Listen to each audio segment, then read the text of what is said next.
Well, my name is William Owens Jr. I'm a disability activist, volunteer worker at Access Living. I was born in '68, but when I was like 6 or 7, I got burned as a kid. It did something to my motor skills, according to the doctors and my parent. The doctor told me I might be experiencing some learning difficulties later as I get older. Sure enough, I started having some learning disabilities developing, but as I was going to school, people used to pick on me, call me queer, and all these other names, and so I didn't let that bother me. What I did was I just shrugged it off. I just didn't let my disability, as I got older, define who I am. I just kept on trying to prove people that I can read and write and do other things like any other kid, or as I'm now, any other adult. But I just wanted to prove people just because you have some type of disability, that shouldn't stop you from achieving whatever goals that God or your parents have set for you.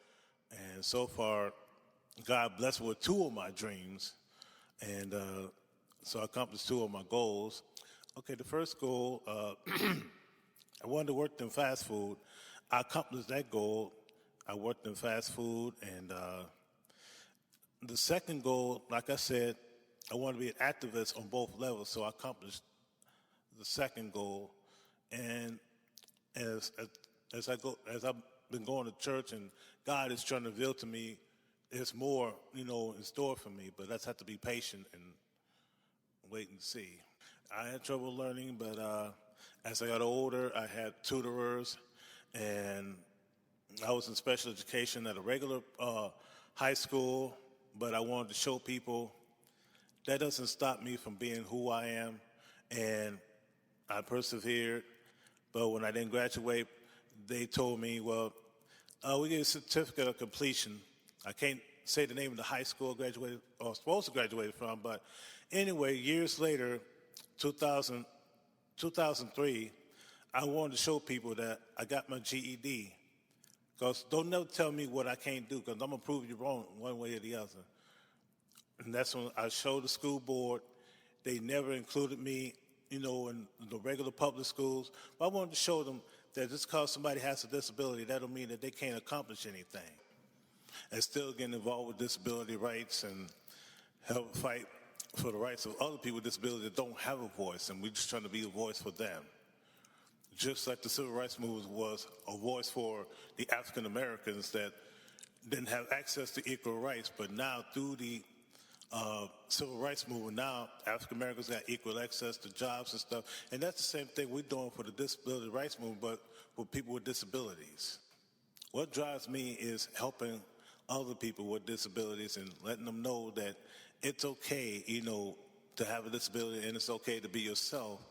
And that was the purpose of Special Olympics, trying to change the way athletes feel about themselves. And that's the same way the Disability Proper Rate is trying to break down the shame of having a disability and break down the barriers. And that's what the disability rights movement is doing on a general level. And also, we just formed an advocacy group that's trying to fight for the rights for people with disabilities to have jobs, because there's so many barriers to employment. And so now we're trying to show these employers that hiring people with disabilities ain't going to break your bank, and it's not going to hurt for you to come up with accommodations, to accommodate people with disabilities in employment, as well as in schools, stuff like that. So people with disabilities do have the right to live independently, to work independently, and to have a life like everybody else. And that's the goal. And instead of isolating them in institutions like nursing homes, group homes, and mental institutions, we want to show people with disabilities have the right to live and function like everybody else.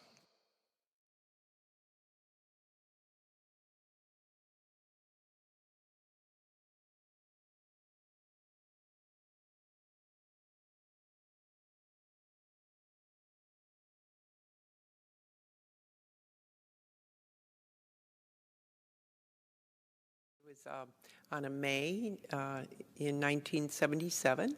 I was out with some friends, and my friend's dog knocked my shoes into the lake up in Rogers Park. And I thought the water looked really, really deep, and it wasn't. And I hit my head, and I broke my neck.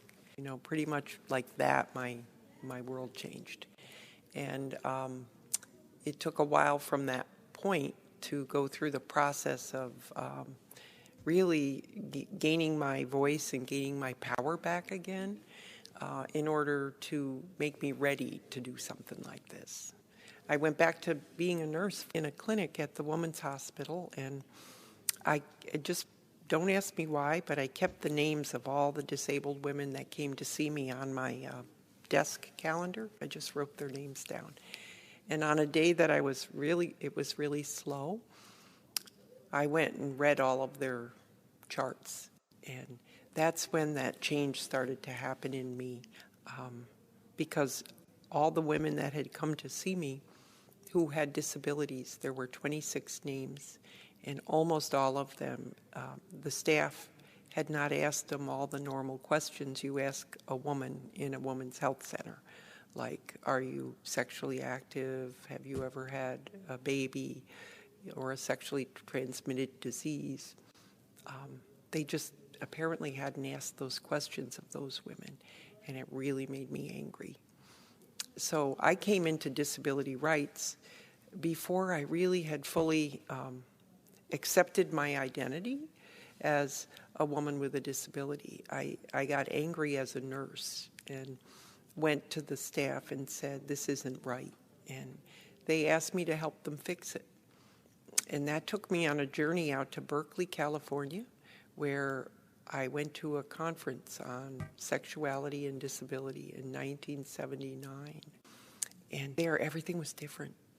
There were curb cuts, was a lift on a bus, there just was really a different, people didn't stare at me because there were a lot of people with disabilities. And I asked one of the faculty, who was a woman with a disability, how come everything's so different out here? And she told me because of disabled people who made it their business to change things. And so when I came home, I got involved with a group of people at the Rehabilitation Institute of Chicago that designed what became Access Living. We demonstrated, so we had protests all around the country. A lot of people here, during that period, I didn't, but a lot of people here got arrested. I certainly participated in a lot of the big protests all around the country. And then we worked really closely with people we knew inside of the Bush administration. So it was a very personal thing for all of us. Once you're part of a movement, especially our movement, you realize that the issues are the same no matter where you live. You're cut out. I think what you know about any civil rights law is they don't self-enforce. There's not like a switch. One day the law is passed and then all of a sudden everything changes. It takes people to make the laws work. There's 1 billion people with disabilities in the world. And you have to always be vigilant and keep pushing.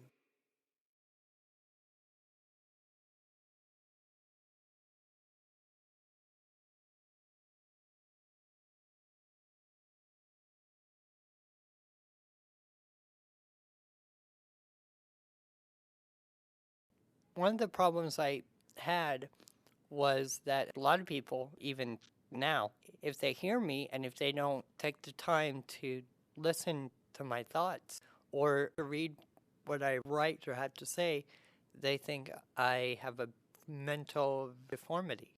And that's not the case at all. So I worked hard against administration and everything to try to develop a school newspaper in the blind department. So I said to myself, okay, well, I don't see why this isn't here. And after I publish, it'll give me a platform to put my own articles in. So that's how it all started, my enthusiasm for creating a paper in high school. And I got a good sense of how to be a boss. The paper was what started my passion for journalism overall. One of those achievements is campaign that is making the video on demand service Netflix accessible to the blind and the visually impaired because of a blog me and a group of other team members are doing. I published a lot of articles detailing human interest, and I've had a lot of people approach me and say, hey, I've read this article about this person, and it's made me look at my own life in a different way.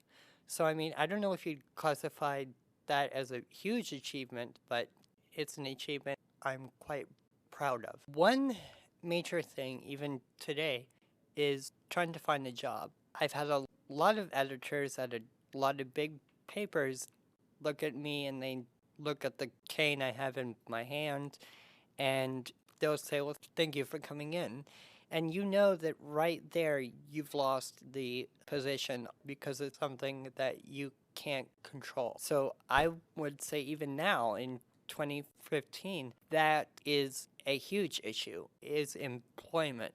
That's my largest hurdle at the moment, is trying to find long-term sustainable employment. I was looking at an article the other day, and it said 20 reasons why you should not become a journalist. And I just have to say that as a person who has strived for everything in life, you should never, ever, ever throw away your passion because someone tells you to. Because your passion and determination will help everybody. If you just hold that passion really close to your heart and give it your all.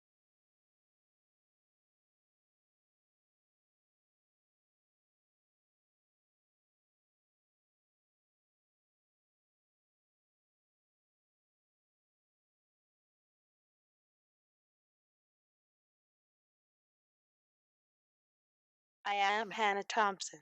I grew north of Chicago in Glenview. I have FF with cerebral palsy and 3 different movement disorders. It was an injury at birth. I can't get out of bed in the morning without assistance. I can't feed myself. I can't take myself to the restroom. I can only type with one finger. I can't drive. Those all present incredible challenges. And I'll facing those challenges head on. I went to Glenbrook South High School. It was an incredible experience. The teachers pushed me, and I was fully included. I made the speech team 3 years in a row. That led to me pursuing a communication degree at Elmhurst College. Now I am a motivational speaker. So high school laid the foundation. Without the getting a great high school education and going on to a private college, that simply wouldn't have happened. I would like to thank the people who fought for the American with Disabilities Act. I stand on your shoulders, and I am eternally grateful for your bravery. At the end of the day, despite the challenges, I make it a point to show love for my life. I have friends that support me, scholars that embrace my talents, and a family that would move heaven and earth for me. I make it easy to be independent when it is a challenge. After my assistant puts me to bed and shuts the door, I reveal a face that few people see. I have tired brown eyes but a quiet smile as if to say you did it again and you will have the privilege of being independent tomorrow.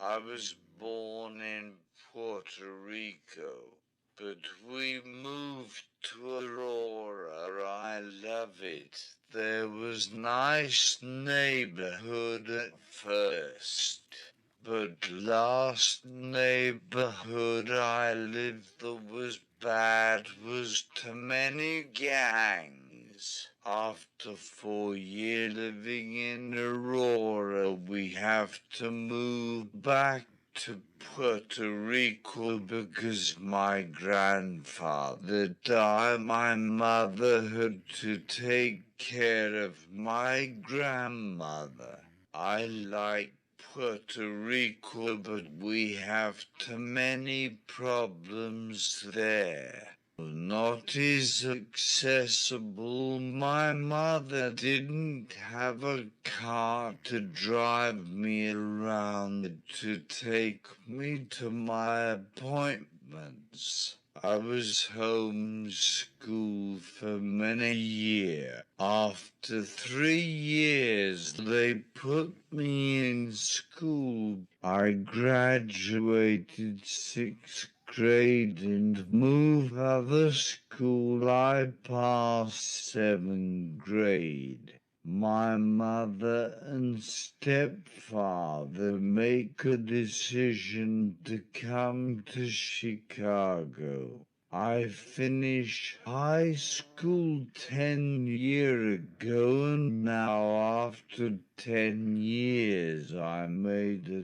decision to go to college. I'm in college now. Is too much problems, but I'm never going to give up. I want to finish college and get a job helping young people with disabilities. I see me having a business or working with people with disabilities. My big accomplishment was moving out in my own apartment and getting a power wheelchair. My motivation was my grandmother, because from her I learned to do everything on my own. My tattoo for a group called Chicago Adapt. We help people who have disabilities. This tattoo means to me we are free to live a normal life in the community. We met in high school. I had an ex-boyfriend, so he took me away from him. After that, we broke up for a while. Then we got back together. And now we're about to start a new family, which I'm really excited because I get to be mom for the very first time. So it's exciting but a little bit nervous at the same time. We've known each other for 15 years. To me, he's just a little crazy sometimes, but I love him anyways. I'm trying to love this little boy with all of my heart and soul, so which his name will be Angel. He's gonna be like my angel. He's gonna help me to be a better person. It's just gonna be me and him and his dad. He's gonna be a handful, but I'm gonna love him all the same. When I'm not having a good day, I talk to him. Keeps me calm, even though he's not here yet.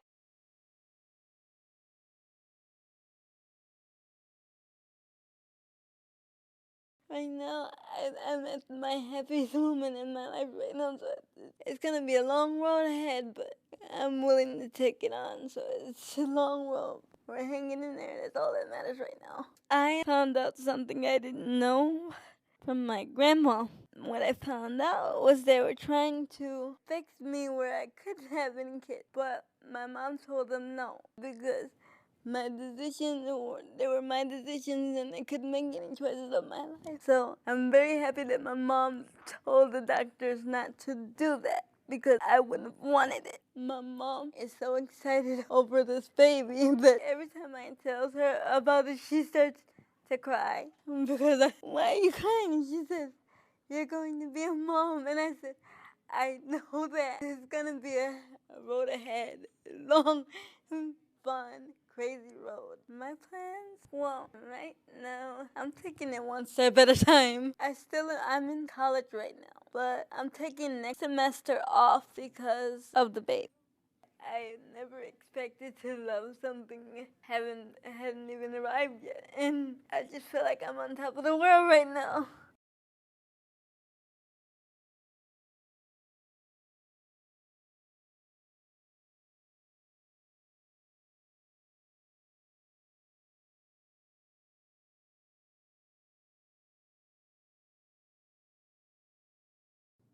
Damian Ellis.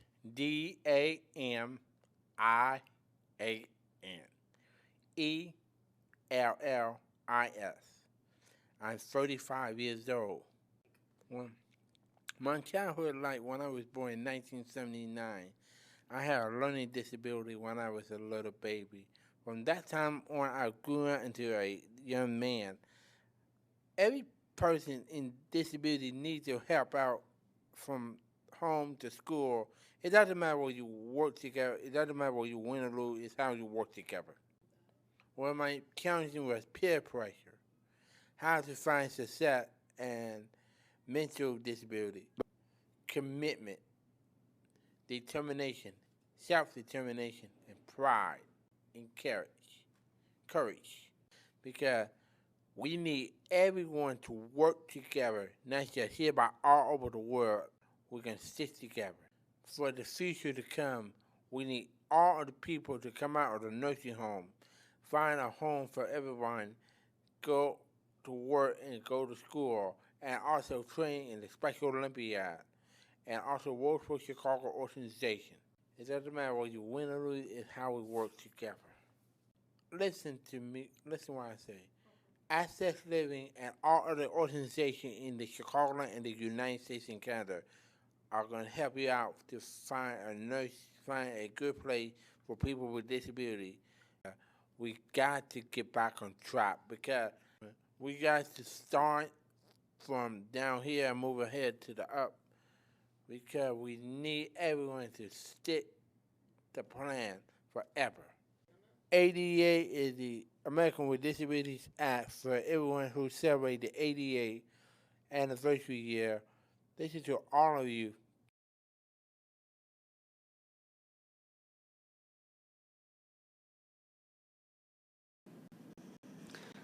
My name, John Hall. I grew up here in Chicago. My disability is spina bifida. I have the most severe of spina bifida. It is labeled as myelomeningocele. I had a bully in high school from freshman year to junior year, basically. Like to grab the back of my wheelchair and hold me until she was ready to let me go. Most of the time she waited until everybody was in class, so there was nobody to intervene unless an adult happened to be coming around the corner, and then she would let go and act like nothing was happening. This one time she threatened to, while in my wheelchair, push me on the third floor, flight of stairs, all the way down. And I quietly didn't say anything. I said, I'd like to see you try. She made one fatal mistake. My legs were impaired, not my hands. So when she went to grab the back of my wheelchair to push me down the third floor staircase, I immediately turned around and grabbed her hands and politely said, if I go down, you're breaking my fall. Now, which one of us do you think is going to land first, me or you? And then she kind of looked at me like, whoa. I said, if you do not let me up these stairs, bring me outside of this staircase, which was a stairwell, because it was inside with double closed doors. I said, and you do not take me to class, you will regret it. Because more than likely, if I fall, I'm using you as a cushion. And from that day forward, she left me alone. As a matter of fact, she actually became my closest ally. When I turned 19, I got into Chicago State dorms, and my major started off as a photography major, art and design with the studio craft concentration. And then I minored in fashion merchandising. That's when I started to learn about jewelry making, ceramics, sculpture, and of course the fashion merchandising. That's where I learned to really learn how to sew. I was at Chicago State from 96 to 99.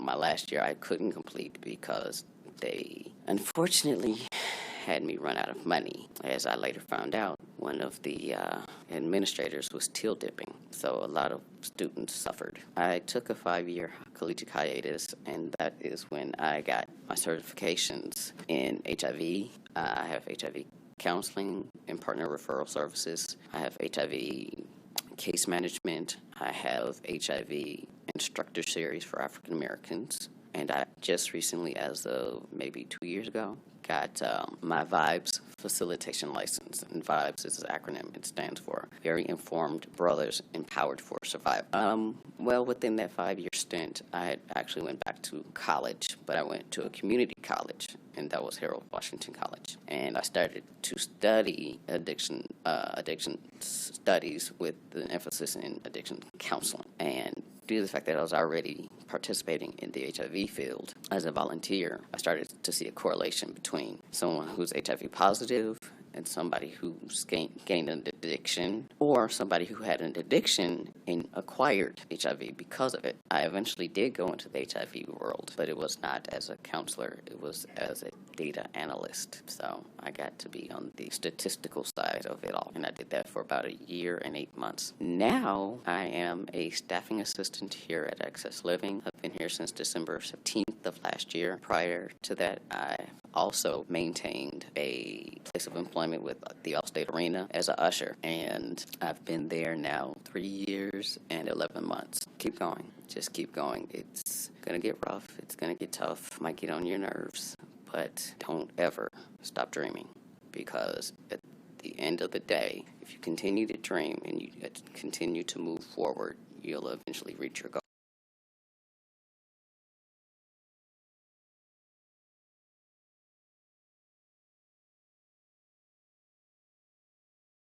Mi nombre es Marisela Moreno, yo tengo 26 años y nací en Iguala, Guerrero. Mis papás vinieron para los Estados Unidos, y, así inmigrante, y me trajeron de 5 meses. Fui a Nixon, yo repetí 1 año porque no sabía leer. Le dijeron a mis papás que yo soy discapacidad de desarrollo, y así tenía como clases especiales hasta en la high school.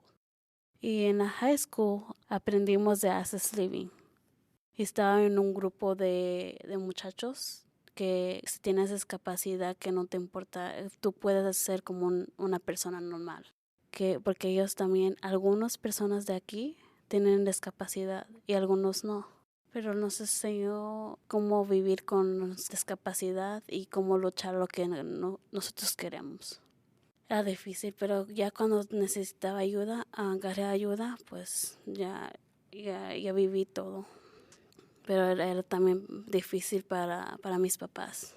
Por eso me protegen también mucho, porque lo que pasó, como casi no me dejan salir. Y también de Access Living me ayudó también de buscar trabajo. Entonces un amigo me llamó y me dice, yo soy de un grupo de Cambiando Vidas. Y están en Access Living, es latino, me metí en Cambiando Vidas. Y ahora ya puedo salir, pero ahora ya tengo novio y salimos unas veces.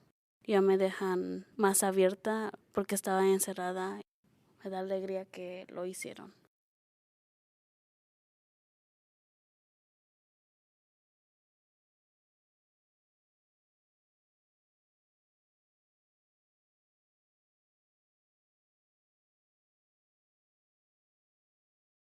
My name is Susan Riley. I had some learning disabilities because I had hydrocephalus. The water in your brain, for some reason, doesn't flow like it's supposed to.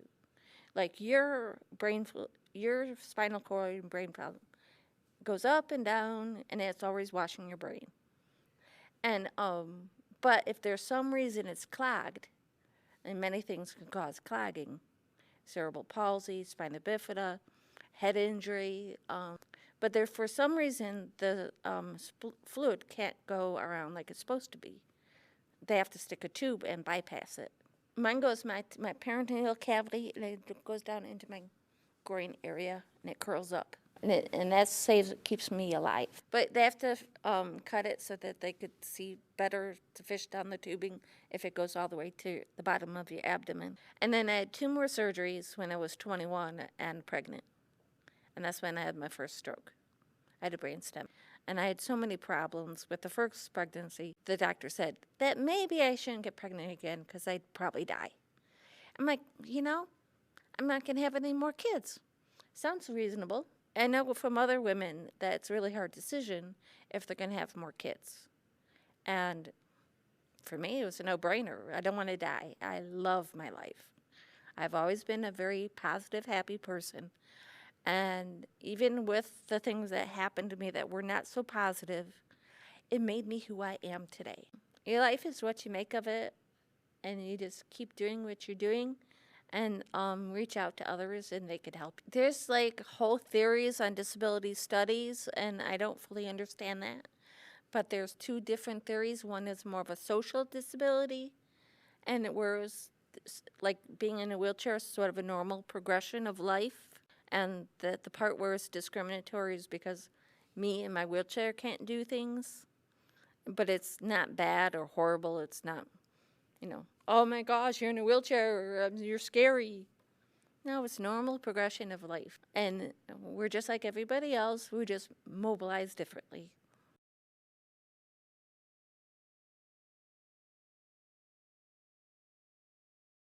My name is Michael Grace, age 58. Well, I grew up in Memphis, Tennessee.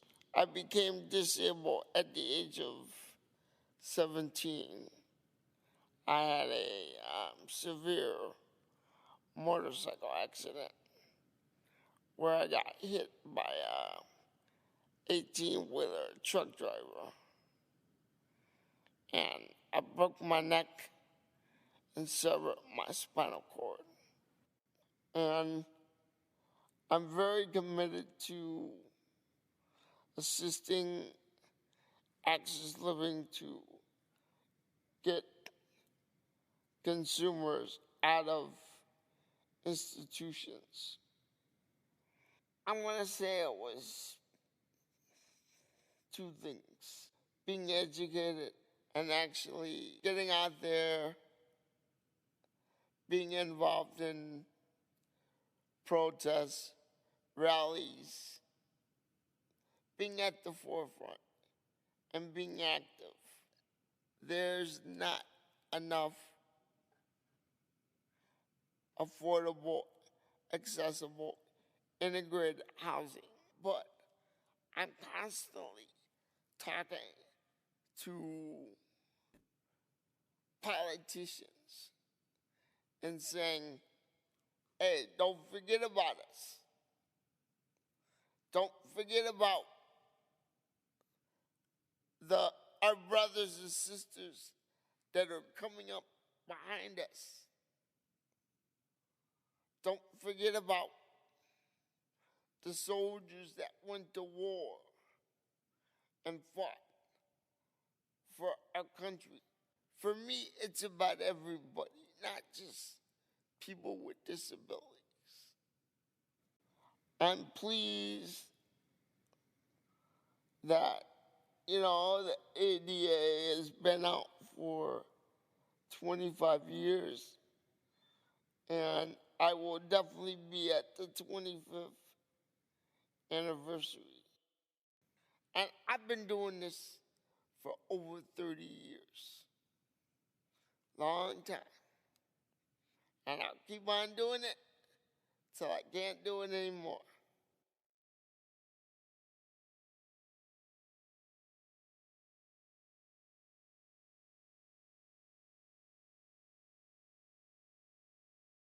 Hello, my name is Jaime Cornejo. I'm 30 years old. I was born and raised here first till the age of 9. I was born with mild CP here and treated at different places and went through physical therapy here in Chicago. And I lived in Santiago, Chile till June of 2004 and did my master's here in Chicago at UIC. Master's in educational policy. I was focused on therapy and, having a good time with my parents, my friends and my family. I knew what was going around me, but at the same time I didn't. Because in Chile, well, here, like, you have some resources in the States as far as, like, access and therapy and resources. But in Chile, as in a lot of places in Latin America and the Caribbean, you don't have resources for people with disabilities. So when I had first got to Chile, like they didn't know how to deal with somebody like me, or my classmates would make fun of the way I moved, the way I walked. So I went through a lot of self-esteem issues, and that's why I kind of focused on writing and doing better in school, and I was more focused. But anyway, I can remember I was in Santiago, Chile. I was about 15 or 16 when I stood outside the store, and I was just standing there.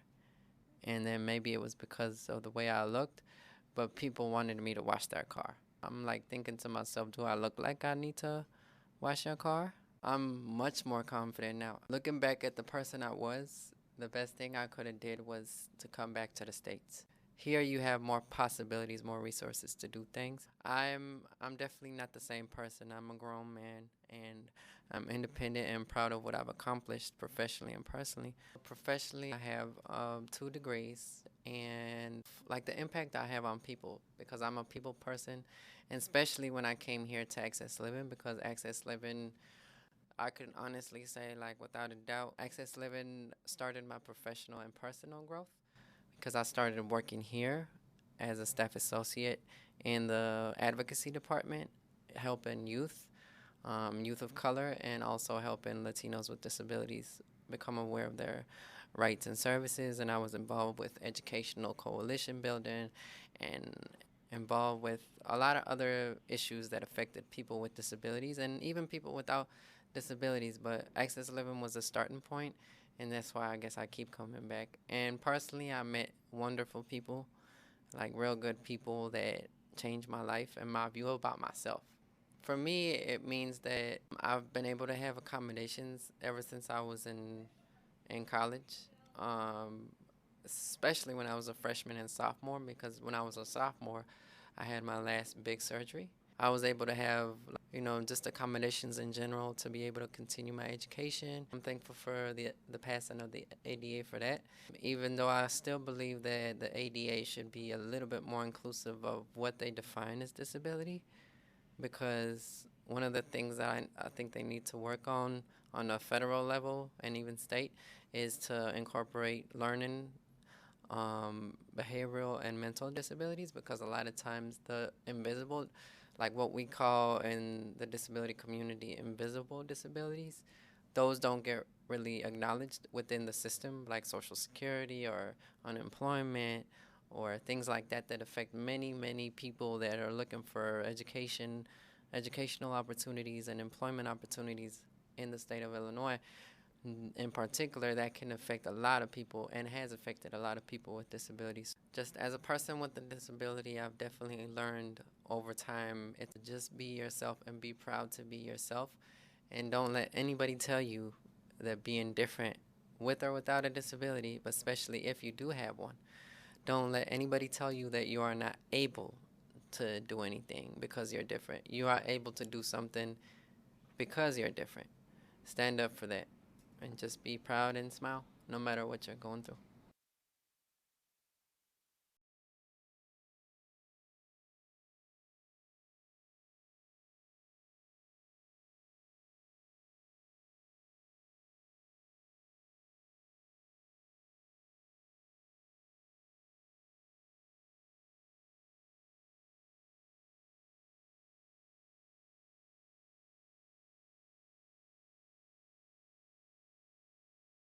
Karen Boyd. I grew up with a disability, and I went to an all-disabled school. It was okay. Being from a very large family of um, 9 brothers and sisters, I was the only one born with a disability. Pretty much no. I don't let it. I mean, it's a disability, but is it going to stop me from being me? No. It didn't stop me when I was little. I would fall. I was a typical kid. I fell. I would hurt myself, get back up. I used to jump down 7 stairs. I was a typical kid. You just do what you're going to do. And, it was Um, as far as my disability affecting me, I spent a lot of time in and out of hospitals when I was younger. They tend, but I still live my life. Discovered wheelchair sports, it was a whole nother world. Turns out, I ended up being one of the best CP3 powerlifters. They classed us by, they listed us by class, and a CP3 is someone that's in a wheelchair but still has good upper body. I've been to Nationals was always held in New York, and Nationals was the last event that you would do for the year, unless it was an Olympic year. I did try out for the 1996 Olympics. Or was it 94? I can't remember which one it was. I didn't qualify because I had been sick, so I didn't make the qualifying times.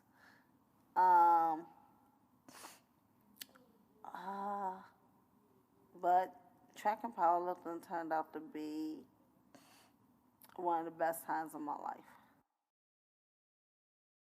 Hi, my name is D'Amica. I'm 27 years old. When I first went to Spalding, they accepted me. And then when Spalding closed down, I went to Roberto Clemente. And so they was kind of afraid because they didn't know how to deal with people with disability. So we had to show them as time went on how to deal with people with disability. I don't like asking people to do stuff for me. I feel like when I ask them, it takes a piece of me because I know I can do it, but I can't get up out of the bed. I can't dress myself. So my mom had to dress me. And I know one day I'll be able to do it, but I know I can't do it right now. It's hard because for one, my house is not wheelchair accessible. So they have to take me up and down the stairs every day in my wheelchair. And I don't like that. A lot of people can't get up out of the bed. A lot of people can't talk. Like I'm talking, like I'm doing this right now. A lot of people can't do that. So to be appreciated, to love your life every second. Thank God that you're here on this earth, and thank God that you can do stuff for yourself. You can feed yourself. You can clothe yourself. All that, and that you in your right mind. I get to teach people when they come in the door how they feeling about themselves. I tell them they could do anything. You know, your disability don't have you. You tell it what to do. Speak up about your disability. Don't just let anyone just run all over you. Because you make your voice be heard. You have a voice. And just because you're in a wheelchair or on a walker, that doesn't mean anything. You're human just like everybody else. You have the disability. It don't have you. So speak out. Don't be afraid about your disability. Don't be ashamed about your disability. God made you just who you are. You are beautiful and wonderfully made.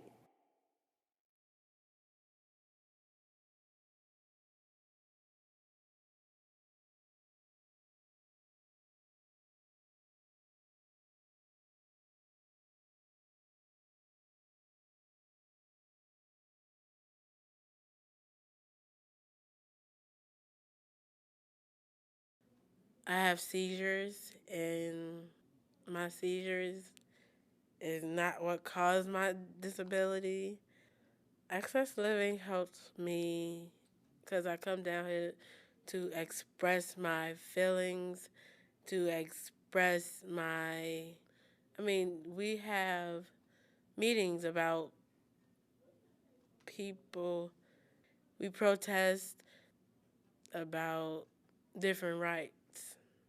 The ADA affected me. It helps me in a way I feel good about that. And I feel good about getting help. And I feel good about certain things as in the ADA. Sometimes I don't like it, but sometimes I deal with it. Deal with it because it's mine. It's mine to deal with. I participate in helping other people. I participated in Access Living by, I went to Springfield and did that. We went to Springfield. We talked to her and we got the voted changed. It was meant to help people with disabilities. It was meant to change women's rights and women's health.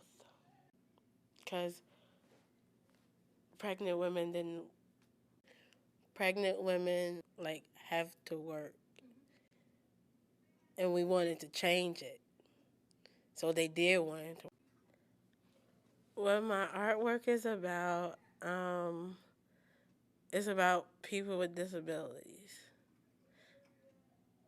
It's about people, actually it's about me. It's about disability, but it's actually about me. It's by Nestle. They typically say, I make birthday cards,